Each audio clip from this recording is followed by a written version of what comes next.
আসসালামু আলাইকুম। জানা অজানার আজকে দ্বিতীয় পর্বে আপনাদের সবাইকে স্বাগতম। সকল দর্শকদের আসসালামু আলাইকুম। তো গত পর্বে আমরা যা জেনেছিলাম, আজকে হচ্ছে সেই বহুল প্রত্যাশিত কাঙ্ক্ষিত এবং কালজয়ী ইতিহাসের দ্বিতীয় পর্বে আমরা ভাওয়াল রাজবাড়ির ভেতরের অংশ এবং এর ইতিহাসগুলো আপনাদেরকে জানানোর চেষ্টা করব।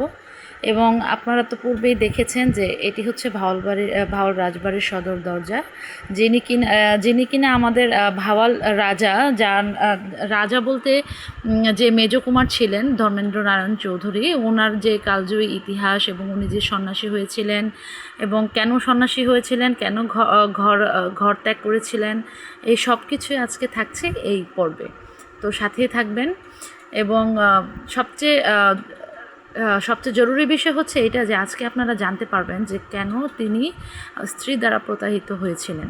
তো সব কিছু জানতে গেলে অবশ্যই ভিডিওতে চোখ রাখুন।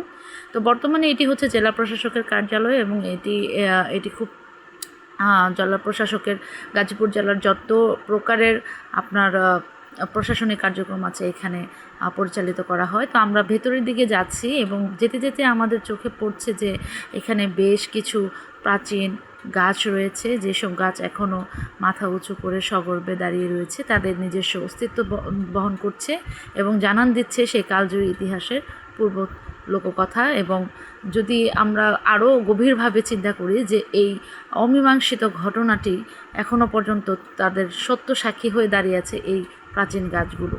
তো ধীরে ধীরে আমরা ভেতরের দিকে প্রবেশ করছি এবং আমি আপনাদেরকে জানিয়ে দিচ্ছি যে রানী বিলাসমণি এবং রাজেন্দ্র নারায়ণ চৌধুরীর 3টি ছেলে ছিলেন। 3টি কুমারী পরবর্তীতে সমানভাবে রাজ্যের ভাগ পেয়েছিলেন এবং 3 কুমারের মধ্যে আপনার 3জনই ছিলেন নিঃসন্তান।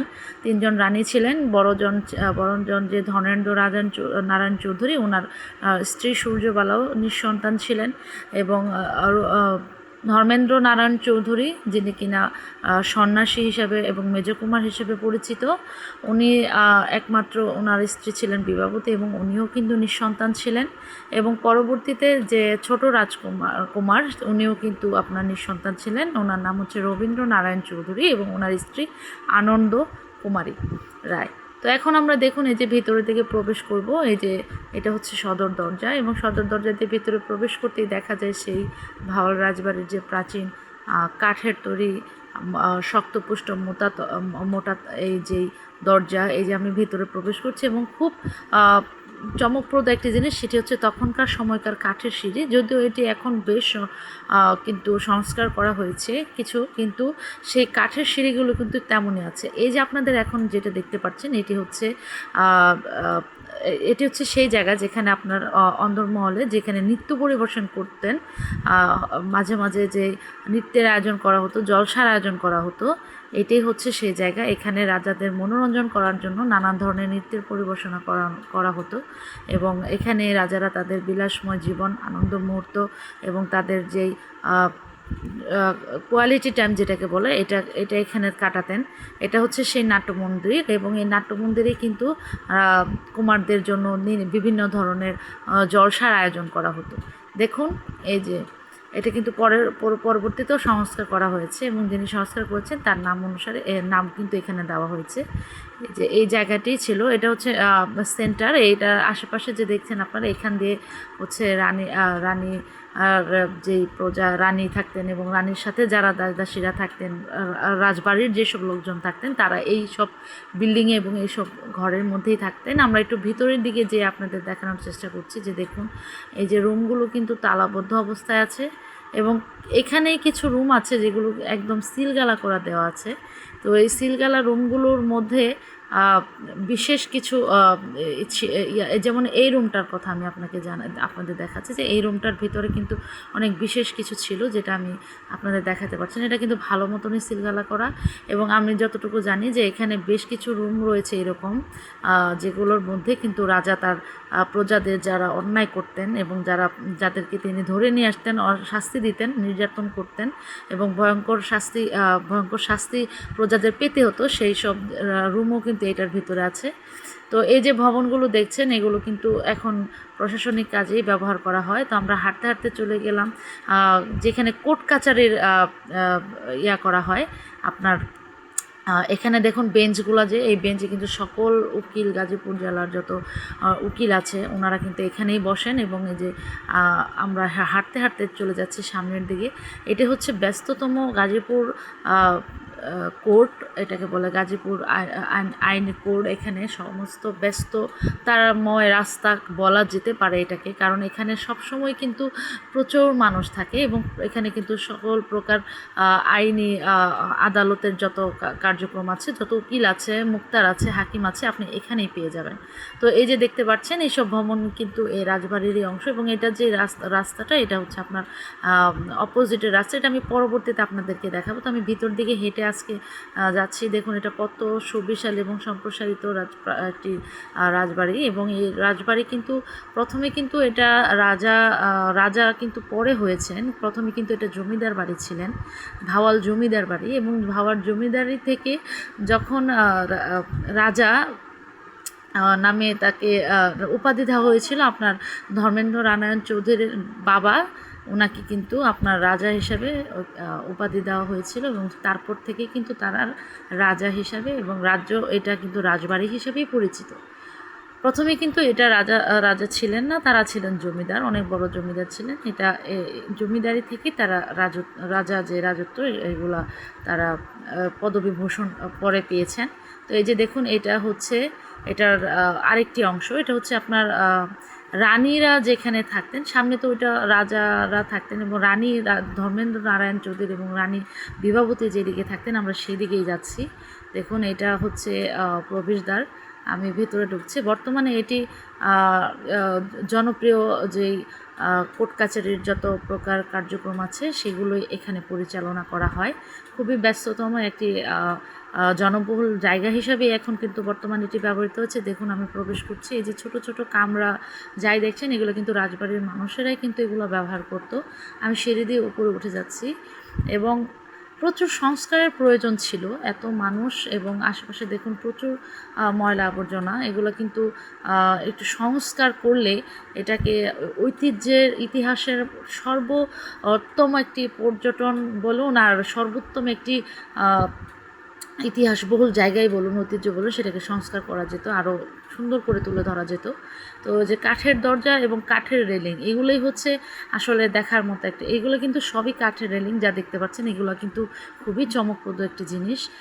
এখন কিন্তু কাঠ দেখা যায় না, কাঠের, এবং তখনকার সময় কিন্তু কাঠ দিয়েই এসব মজবুত শক্ত গজারি কাঠ দিয়ে কিন্তু আমাদের এই দেওয়ালগুলো দেওয়া, এবং খুব পুরো এবং খুবই চওড়া করে এইগুলা কিন্তু দেওয়া। তো আমি এখন যেই দিকে প্রবেশ করছি সেই দিকে জায়গাটি হচ্ছে আপনার আগে ছিল সমাজ কল্যাণ অধিদপ্তর, কিন্তু বর্তমানে সেটিকে ট্রান্সফার করা হয়েছে। তো এই যে দেখুন এখানে কিন্তু গাজীপুরের যত অবৈধ গাড়ি বা মোটরসাইকেল, কাগজপত্রবিহীন কিংবা রাস্টিকেটেড যেসব গাড়ি আছে সবগুলোকে এখানে নিয়ে আসা হয় এবং মাঙ্গারি হিসাবে এখানে রাখা হয়। তো এই যে জায়গাটি, এবং এটা হচ্ছে আপনার হচ্ছে কি বলে এটাকে, আপনার গাড়ি সংক্রান্ত যেই সব কার্যক্রম আছে সেগুলো এখানে বিআরটিসির যে কাজকর্ম এগুলো এখানে পরিচালনা করা হয়। এই যে গাছটি আপনারা দেখতে পাচ্ছেন, এটি হচ্ছে তখনকার রাজার আমলের সবচেয়ে প্রাচীন এবং সবচেয়ে উঁচু গাছ। তো আমরা হাঁটতে হাঁটতে চলে যাচ্ছি রানী বিলাসমণি যেখানে থাকতেন, সেই রাজবিলাস, যেটি খুবই জনপ্রিয় রাজবিলাস, সেই দিকেই চলে যাচ্ছি। তো এদিকে আমরা পরে যাব, এদিকে আমরা পরে আপনাদেরকে দেখাচ্ছি এদিকে। তো আমরা এখন যে রানী বিলাসমণি যেদিকে থাকতেন ওদিকে ধীরে ধীরে যাওয়ার ব্যবস্থা হচ্ছে। এই পাশে দেখুন একটি মাঠ রয়েছে, এবং এই মাঠটিতেও কিন্তু তখনকার সময়ে প্রজাদের নানান ধরনের প্রজারা এখানে আসতেন রানীর সাথে, রাজার সাথে দেখা করার জন্য এখানেই সম্মিলিত হতেন। এবং এই মাঠটি আমি আপনাদেরকে আরেকটু কাছ থেকে দেখানোর জন্য, এই যে দেখুন আমরা, হ্যাঁ, এই পাশটা, যে পাশে রানী বিলাসমণি থাকতেন, এই পাশে কিন্তু এখন এজলাসের যে বিচারিক কার্যক্রম রয়েছে এবং শুনানির কার্যক্রম রয়েছে সেগুলোই এখানে পরিচালনা করা হয়। তো আমরা ধীরে ধীরে হেঁটে হেঁটে আমরা সামনের দিকে যাচ্ছি, এবং এই জায়গাটি কিন্তু সম্পূর্ণ সিসিটিভি ক্যামেরা দ্বারা নিয়ন্ত্রিত। আমি কিন্তু এখানে ভিডিও করছি খুবই, তবু আমার মনে হচ্ছিল যে খুব আনইজি লাগছিল, কিন্তু পরে ভাবলাম যে না, আমার দর্শকদের তো দেখাতেই হবে। তো দেখুন এখানে কিন্তু এই যে এজলাস, এই যে ভিতরে যে দেখছেন এগুলো কিন্তু এজলাসের কার্যক্রমই এখানে পরিচালনা করা হয়। তো আমরা ধীরে ধীরে এই গেটটা পার করব, তো আমরা একটু অনুমতি নিয়ে নিলাম। এবং এই যে দেখুন এখানে একটা ব্যালকনি রয়েছে, এইখানে কিন্তু রানী এবং রাজারা এখানে এসে দাঁড়িয়ে সামনে যে এখানে প্রজারা আসতেন তাদের কথা শুনতেন, তাদের তাদের সমবেত সমস্ত কিছু, এখানে অনেক প্রকার কার্যক্রম পরিচালনা করা হতো এই মাঠটিতে। এবং এটা কিন্তু 19শে মার্চ হল হিসাবেও কিন্তু ব্যাপক পরিচিত, কারণ 19শে মার্চের এখানে আপনার সমস্ত প্রকার যে আপনার মুক্তি, এটা হচ্ছে এটা কিন্তু আপনার 71-এও কিন্তু বিরাট বিশাল একটি ইতিহাস বহন করে। এখানে কিন্তু সমস্ত প্রকার আপনার অস্ত্র, তারপর মুক্তিবাহিনী এখানে কিন্তু তারা ছিলেন। ওই যে দেখা যাচ্ছে যে এখানে কিন্তু তারা থেকে আপনার গাজীপুরের যে যুদ্ধের যে পাক হানাদার বাহিনীর সাথে যে যুদ্ধের যে কার্যক্রম সেগুলো এখান থেকেই পরিচালনা করতেন। এবং সর্বপ্রথমে যে আপনাদের দেখাচ্ছে যে এই যে পিলারগুলো দেখুন, এখানে কিন্তু একাধারে 3-4টা পিলার একসাথে করেই কিন্তু এটাকে আপনার স্তম্ভ দাঁড় করিয়ে কিন্তু এই রাজবাড়িটি দাঁড়িয়ে আছে স্তম্ভের উপরে।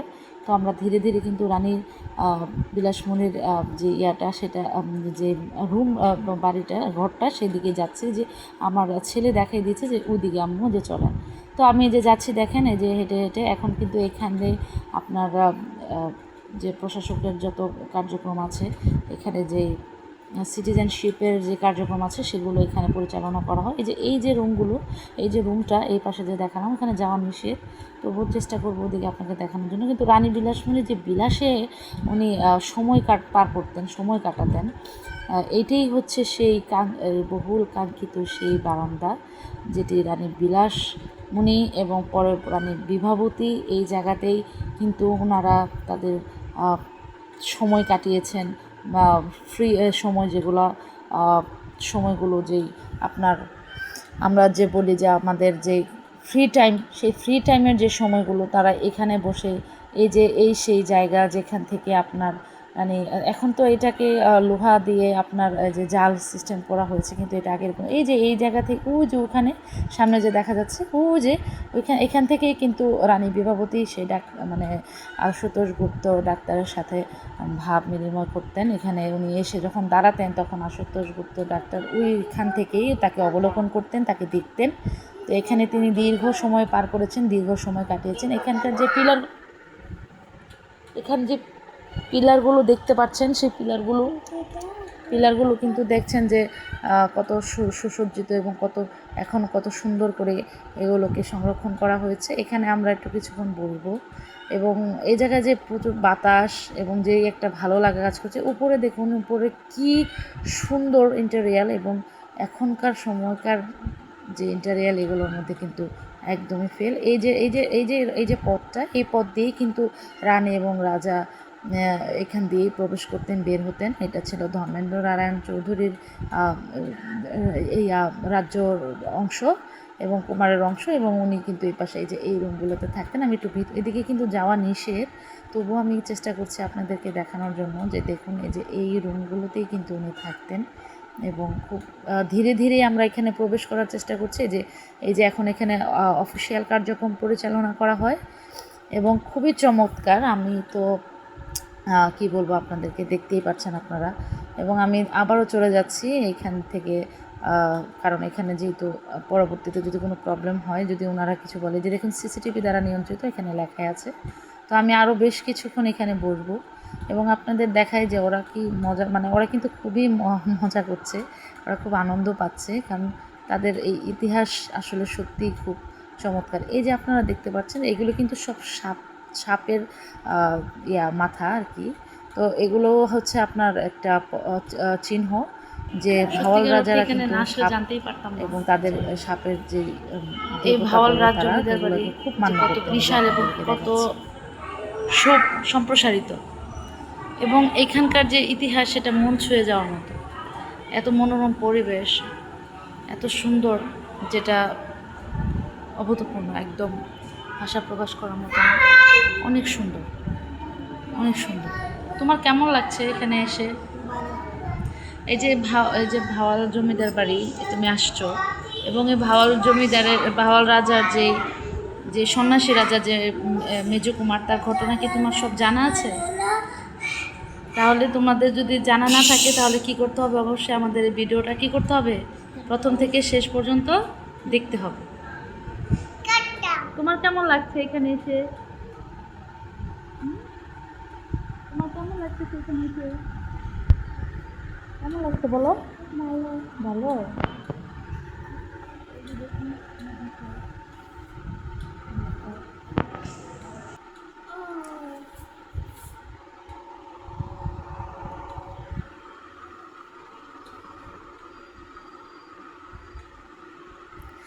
এরপরে আমরা হাঁটতে হাঁটতে চলে যাচ্ছি এখান থেকে, কারণ এখানে বেশ কিছুক্ষণ সময় পার করলাম এবং পরবর্তীতে আপনাদেরকে আরও কিছু দেখানোর আছে। তো আসলে কি, ধর্মেন্দ্র নারায়ণ চৌধুরী সাথে যেই বেইমানিটা হয়েছিল সেটি হচ্ছে যে উনি যখন দার্জিলিং যান, ওনার খুব নানান ধরনের মানে নারীর সাথে ওনার বিভিন্ন ধরনের সম্পর্ক ছিল, অনৈতিক সম্পর্ক ছিল, এবং উনি খুব নারী বিদ্বেষী ছিলেন। এবং ওনার এইসব কারণে উনি কিন্তু খুব সিফিলিস নামক একটি রোগে আক্রান্ত হন, এবং সেই সিফিলিস রোগ আক্রান্ত হবার পর এবং উনি আরও কিছু পারিপার্শ্বিক ঘটনা, এবং এটা যখন রাজবাড়িতে জানাজানি হয়ে যায়, সব কিছু মিলে উনি একটু ওনার আবহাওয়া পরিবর্তনের জন্য প্লাস চিকিৎসার জন্য উনি চলে যান হচ্ছে দার্জিলিংয়ে, এবং সেখান থেকে কিন্তু উনি আর ফেরত আসেননি। ওখান থেকে রানী বিভাবতী এবং ওনার যে ভাই সত্যেন্দ্র নারায়ণ চৌধুরী, ওনারা বলেন যে উনি হচ্ছে মারা গিয়েছেন। কিন্তু প্রজাদের মধ্যে অনেকেই বলেন যে উনি যখন মারা গিয়েছেন, ওনাকে যখন দাহ করার জন্য শ্মশানে নিয়ে যাওয়া হয় ওখানকার কলকাতায়, তখন ওখানে নাকি অনেক বৃষ্টিবাদল শুরু হয়ে যায়, এবং ওনাকে নাকি তখন পরবর্তীতে যখন মানে রেখে ওনাকে সাইডে ওনারা দাঁড়াতে গেছেন, যখন বৃষ্টি থেমেছে ওনারা গেছে, তখন আর ওনার দেহটি আর ওখানে খুঁজে পাওয়া যায়নি। কিন্তু পরবর্তীতে যখন উনি ফিরে আসেন এবং 12 বছর পর যখন উনি ফিরে আসেন, উনি কিন্তু বলেন যে আমি বেঁচে ছিলাম, ওখানকার কিছু সন্ন্যাসীরা ওনাকে খুঁজে পেয়েছিলেন এবং তাকে চিকিৎসা করেছিলেন। এই যে দেখুন, এটি হচ্ছে সেই কাঠের সিঁড়ি, যে সিঁড়ি কিন্তু সেই সময়কার রাজারাও এখানে, কুমাররাও এখানে ব্যবহার করতেন। সমস্ত রাজবাড়ির মানুষ এই সিঁড়িগুলো তখন ব্যবহার করতেন, এবং এই সিঁড়ি হচ্ছে কাঠের সিঁড়ি, এবং আমরা এই সিঁড়ি দিয়ে কিন্তু নেমে রাজবাড়ি থেকে বের হয়ে যাচ্ছি। এবং এটা খুবই বিশাল, কামরাগুলো অগণিত কামরা, গুণে শেষ করতে পারবেন না আপনি এখানে কতগুলো কামরা রয়েছে, এবং এত বিশাল যে এখনও পর্যন্ত কিন্তু অনেক কামরা আপনার খালি পড়ে আছে, এখনও সেগুলো কিন্তু ব্যবহার করা হয় না। এবং এইসব কিছু কিছু কামরা রয়েছে যেগুলো কিন্তু একদম ঢোকায় নিষেধ জনসাধারণের জন্য, কারণ সেসব কামরাগুলোতে এখনও সেই রক্তমাখা দড়িগুলো কিন্তু রয়েছে, যেখানে প্রজাদেরকে আপনার করা হতো, আপনার শাস্তি দেওয়া হতো কিংবা কোনো সাজা দেওয়া হতো। একদম সিলগালা করা কিছু রুম রয়েছে যেগুলোর মধ্যে একদম সম্পূর্ণভাবে প্রবেশ করা নিষেধ। তো আমরা এগুলো আপনাদেরকে দেখিয়েছি, এবং এই যে দেখুন, আমরা এখন চলে যাচ্ছি এখান থেকে নেমে, আমরা রাজবাড়ি থেকে বের হয়ে এখন আপনাদেরকে দেখাবো। এই যে দেখছেন সিঁড়িটা, এটা কিন্তু পরে তৈরি করা হয়েছে, এর আগেও কিন্তু এখানে সিঁড়ি ছিল, এবং উপরে হচ্ছে আপনার একটি বিলাস, এবং এই বিলাসেও কিন্তু রাজারা দাঁড়াতেন, বিশেষ করে রানীরা এখানে এসে দাঁড়াতেন এবং নিজেদের কিছু কোয়ালিটি টাইম এখানে সময় পার করতেন তারা। এই যে এই পাশ থেকে এখন আমরা এখান থেকে বের হয়ে আপনাদেরকে একটি খুবই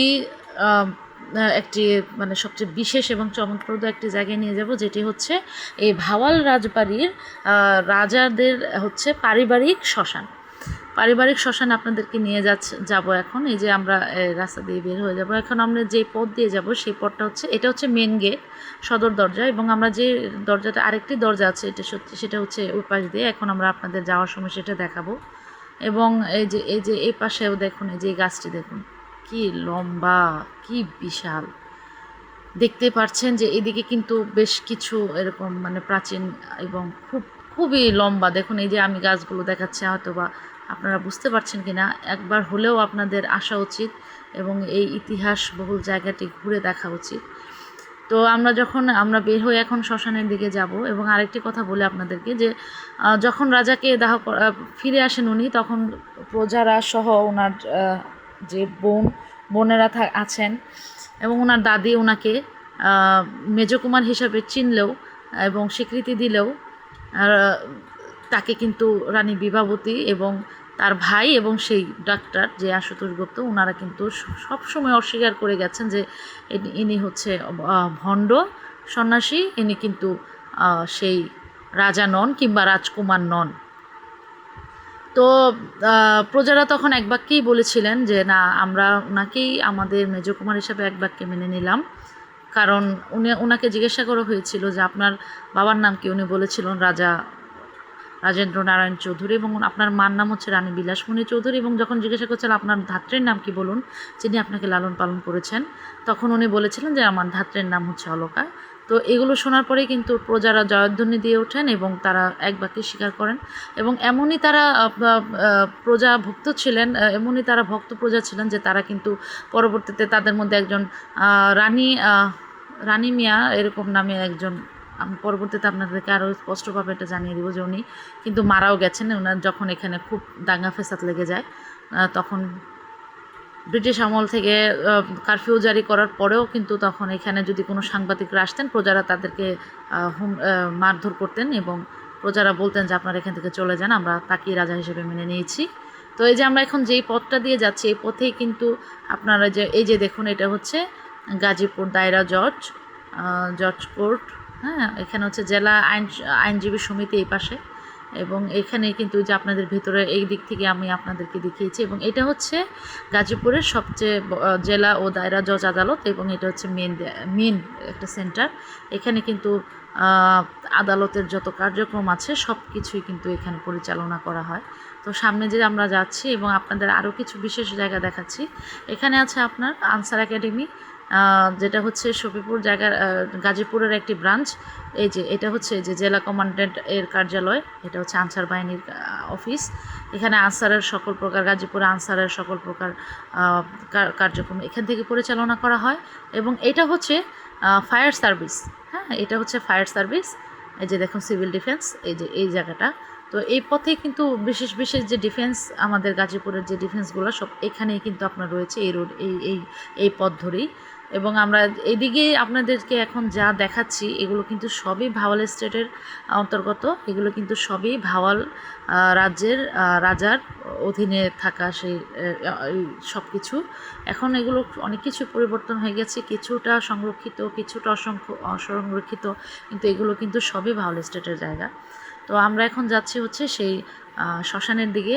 এবং যখন আরেকটি কথা বলি যে যখন সন্ন্যাসী ফেরত আসেন এবং প্রজারা তাকে মেনে নেন, কিন্তু রানীর বিভাবতী কিন্তু তাকে কখনোই মেনে নেননি স্বামী হিসাবে, এবং তিনি বলেছিলেন যে এটি কিন্তু প্রকৌশলী কার্যালয়, যে দেখতে পাচ্ছেন এটা প্রকৌশলী কার্যালয়। আচ্ছা, রানী বিভাবতী কিন্তু কখনোই রাজাকে তার স্বামী হিসাবে মেনে নেননি এবং তিনি বলেছিলেন যে ওনার স্বামী মারা গিয়েছেন। এখন হতেও পারে যে উনি কখনো ওনাকে ভালোবাসেননি, চাননি যে উনি কখনো তাকে স্বামী হিসাবে গ্রহণ করেননি, মৃত্যুর আগ পর্যন্ত করেননি। এবং উনি কিন্তু ওনার ভাই কিন্তু আইনি ভাবে মামলাও করেছিলেন যে হচ্ছে ভণ্ড, এবং সেই মামলায় কিন্তু বরাবরই 3 জায়গা থেকে 3 জুডিশিয়াল থেকে কিন্তু মেজকুমার ধর্মেন্দ্র নারায়ণ চৌধুরী উনিই কিন্তু জয়লাভ করেছে। কিন্তু সেই জয়লাভ কিন্তু শেষ মুহূর্তে এবং তার মাঝামাঝি এই জয়লাভের এই 16 বছরের যে ইতিহাস, এই 16 বছরের মধ্যে কিন্তু মাঝবর্তী সময় কিন্তু দ্বিতীয় বিশ্বযুদ্ধও কিন্তু হয়েছে। এবং দ্বিতীয় বিশ্বযুদ্ধের সময় জার্মানি থেকে আপনার যে লোকজনগুলো পালিয়ে চলে এসেছিলো, এবং জার্মানি থেকে এক পরিবার পালিয়ে চলে এসেছে, তার মধ্যে একটি মেয়ের সাথে আপনার ধর্মেন্দ্র নারায়ণ চৌধুরী কিন্তু পরবর্তীতে বিয়েও হয়, এবং উনি মাঝখানে কিন্তু বিয়েও করেন। এই যে দেখুন, এইটা হচ্ছে সেই পারিবারিক শ্মশান, যেটি ভাওয়াল রাজ্যের দ্বারা প্রতিষ্ঠিত। ভাওয়াল রাজা ধর্মেন্দ্র নারায়ণ চৌধুরীর পারিবারিক যে সকল প্রকার যেই দাহ কার্য এখানেই কিন্তু সম্পন্ন করা হতো। এই যে সেই প্রাচীন এবং প্রাচীনকালের ঐতিহ্য, প্রাচীনকালের সমস্ত ইতিহাস এখানে আপনার তাদের যেই সমস্ত কিছু যেই রাজ্য কার্যক্রম সব কিছুই কিন্তু এখানেই এসে শেষ হয়ে যেত। এখানে একটি মন্দির আছে, কালী মন্দির, এবং এটার ভিতরে যে এই যে দেখছেন এগুলো কিন্তু পরবর্তীতে তৈরি করা হয়েছে, কারণ প্রথম অবস্থায় যেগুলো ছিল সেগুলো কিছুটা ভেঙে যাওয়ার পরে এটা কিন্তু আবার সংস্কার করা হয়েছে। এবং এই যে দেখুন এখানে আপনার যোগব্যায়াম শেখানো হয় এই জায়গাটিতে। এবং পেছনে এই যে এটা হচ্ছে আপনার সেই সময়কার একটি ভবন এবং স্থাপত্য। এবং এই যে এটা হচ্ছে পেছনের অংশ, হ্যাঁ, এটা এখানে এখন লোকজন বসবাস করে, এই যে ওনারা বসবাস করেন। এবং আমি আপনাদেরকে আরেকটি কথা বলছি যে রানী বিবাবতী কিন্তু নিঃসন্তান ছিলেন, তার একটি সন্তান কামনায়। এবং তিনি যখন জানতেন যে রাজা ধর্মেন্দ্র নারায়ণ চৌধুরী মানে ওনার স্বামী মেজকুমার যখন বাচ্চা হবে না, উনি সিফিলিস রোগে আক্রান্ত, তখন কিন্তু উনি একটি সন্তান পাওয়ার আশায় উনি ডাক্তারের সাথে অবৈধ সম্পর্কে লিপ্ত হয়েছিলেন। এগুলো কিন্তু কিছু সাক্ষী, রাজপরিবারের একজন লোকের সাক্ষীর মতান্তরে আমি বলছি, এটা কিন্তু নির্দিষ্ট কোনো আপনাদের আবারও কিন্তু আমি মনে করে দিচ্ছি, এই যে আমি যাই বলছি এগুলো কিন্তু নির্দিষ্ট কোনো প্রমাণাদি নেই। এগুলো তখনকার সময়কার এবং ইতিহাসের কিছু কিছু রিপোর্টে উঠে আসা কিছু তথ্য, এবং এগুলো সবই তখন লোকমুখের কথা ছিল। সত্যিকার অর্থে যে আসলে ওনার কোনো সম্পর্ক ছিল কোনো এরকম কোনো প্রমাণ, নির্দিষ্ট প্রমাণ পাওয়া যায়নি। তো চলুন আমরা ধীরে ধীরে এই স্থাপত্যশৈলী যে শ্মশানের যেই কাঠামোটা সেটার দিকে ধীরে ধীরে এগিয়ে যায়। দেখুন কত কত উঁচু এবং কত সুবিশাল তখন রাজপরিবারের এই শ্মশানটি ছিল। এবং তো আমরা ছোটোবেলা যখন এখানে আসতাম তখন এটা আসলে এটা ব্যবহার করা হতো, কিন্তু বর্তমানে এটি ব্যবহৃত হয় না। এবং এখানে বিশেষ একটি নোটিশও কিন্তু দেওয়া হয়েছে যে কোনো ব্যক্তি যদি এই এটার ধ্বংস বা এটার কোনো ক্ষতি করার চেষ্টা করে, ঠিক আছে, কিংবা এখানে কোনো প্রকার কোনো রকমের কোনো ক্ষুদায় কার্য কিংবা কোনো কিছু করার চেষ্টা করে, তাহলে কিন্তু তাদেরকে খুব দণ্ডনীয় অপরাধ এবং এটা কিন্তু খুব আইনি প্রক্রিয়া চলে যাবে এবং তাদের শাস্তির ব্যবস্থা করা হবে। এই যে দেখুন এটা যদিও কিছুটা আপনার ধ্বংসাবস্থার দিকে চলে গেছে, যে কিছু কিছু জিনিস ধ্বংস হয়ে গেছে, কিন্তু এখনও পর্যন্ত এই যে এটার ভেতরের আমি আপনাদেরকে দেখাচ্ছি, দেখুন এই যে এটার ভেতরে কিন্তু তাদেরকে দাহ কার্য সম্পন্ন করা হতো। এই যে দেখছেন এই জায়গাগুলো, এই যে দেখুন কি সুন্দর। আমি মানে জাস্ট আরেকটু ভেতরে ঢুকবো। এই যে এইখানেই কিন্তু আপনার দাহ করা হতো, হ্যাঁ, দাহ করে যে বাকি অংশ বিশেষগুলো যে ছাইগুলো আর কি যে বলে, ওগুলা কিন্তু দেহের অংশ যেগুলো ওইগুলো এখানে রাখা হতো। এই যে দেখুন এইখানে প্রদীপ জ্বালানো হতো। এবং এখানে এই যে আরেকটু ভিতরে আমি আপনাদেরকে দেখাচ্ছি। সত্যি আসলে এটার ভিতরে ঢুকে আমার গা মানে ছমছম করছে, শিউরে উঠছে। বাট তবুও দেখুন আপনাদেরকে আমি কি বলবো, যে এই জায়গাগুলোই ছিল সেই পারিবারিক যেই সত্যতা শেষ হয়ে যাওয়া, নিঃশেষের শেষ পর্যায়ে মানুষের আসলে প্রত্যেকটি মানুষকে এই পর্যায়ে আসতে হবে। সমস্ত ক্ষমতা, তার সমস্ত অহংকার, দম্ভ, যত যাই কিছুই থাকুক, সত্য মিথ্যা সব কিছু এখানেই এসে কিন্তু শেষ হয়ে গেছে রাজপরিবারের। এবং আমাদেরও কিন্তু একদিন সবাইকেই সেই কবরেই যেতে হবে। তো হিন্দুদের যেই প্রথা সেই প্রথা অনুযায়ী শ্মশানটি কিন্তু সত্যি খুবই একটি ঐতিহ্য বহন করে চলেছে। এই যে দেখুন এটা কিন্তু ইটের তৈরি, এবং আমি জানি না যে এটা কতটা মানে সুন্দর কারুকার্য করা, আপনাদেরকে আমি কাছ থেকে দেখিয়ে দিচ্ছি। দেখুন তখনকার সময়ে এই জিনিসটার কত জৌলুস ছিল, কত সৌন্দর্য ছিল। আসলে এগুলো দেখলেই কিন্তু মনে হয় যে না, ইতিহাস সত্যি মানুষের মনকে সম্প্রসারিত করে এবং এগুলো জানা উচিত। শুরু থেকে শেষ ভবন থেকে, সেই রাজপরিবারের সেই ভবন থেকে এখানে এসে তার শেষ হয়ে যাওয়া সত্যি খুবই আবেগ এবং আপ্লুত হয়ে ওঠার মতোই একটি জিনিস। এই যে দেখুন এটি একটি বিশেষ স্তম্ভ। এখানে কিন্তু আপনার এখানেও কিন্তু একটি আমি যতটুকু জানি যে এখানে রাজা ধর্মেন্দ্র নারায়ণ চৌধুরীকে আপনার দাহ করা হয়েছিল। তো এই যে দেখতে পাচ্ছেন এই যে শ্মশান আপনাদেরকে আমি দেখাচ্ছি, যে এখানে আগাছায়া ভরে গেছে এখন এই যে জলাশয়। এবং আপনাদেরকে আমি এই জায়গাগুলো আর যে সৌন্দর্য সেটা জাস্ট আপনাদের একবার দেখানোর চেষ্টা করছি, যে দেখুন সত্যি আমরা যে মানুষ, আমাদের শেষ হবে একদিন, এটাই স্বাভাবিক। সেটা সে যেই ধর্মের বর্ণের যেই কোনো ইয়েরই হোক না কেন, সম্প্রদায়েরই হোক না কেন, আমাদেরকে কিন্তু একটি শেষ জায়গায় পৌঁছতেই হবে। কেউ কিন্তু চিরস্থায়ী নয়।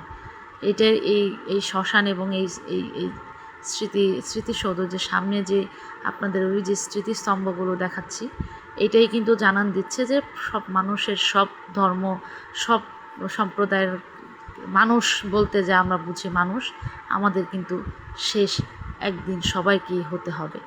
তো আমি একটু সামনের দিকে যেয়ে আপনাদেরকে দেখিয়েছি। তো আসলে এই যে আপনাদেরকে যা দেখালাম এ পর্যন্ত, এই ছিল ভাওয়াল রাজপরিবার থেকে তাদের শেষ হয়ে যাওয়ার সম্পূর্ণ ঘটনা। আপনারা কিন্তু অবশ্যই ভিডিওটি যদি ভালো লাগে তাহলে আমার ভিডিওতে অবশ্যই লাইক করবেন, কমেন্ট করবেন এবং চ্যানেলটিকে অবশ্যই সাবস্ক্রাইব করবেন। আরও অনেক ইতিহাস এবং আরও অনেক চমকপ্রদ জায়গায় আপনাদেরকে নিয়ে যাওয়ার জন্য আমাকে অবশ্যই সাপোর্ট করবেন। ভিডিওটিতে আপনাদের যদি আরও কিছু জানার থাকে অবশ্যই আমাকে কমেন্ট করে জানাবেন। কোন জিনিসটা আপনাদেরকে এই পুরো ভিডিওতে কোন জিনিসগুলো আপনাদের ভালো লেগেছে অবশ্যই আমাকে কমেন্টে জানাবেন। ততক্ষণ ভালো থাকবেন, সুস্থ থাকবেন, নিরাপদে থাকবেন, অবশ্যই নিজের দিকে খেয়াল রাখবেন। এইসব ইতিহাস জানার জন্য সবাইকে উদ্বুদ্ধ করবেন। আসসালামু আলাইকুম।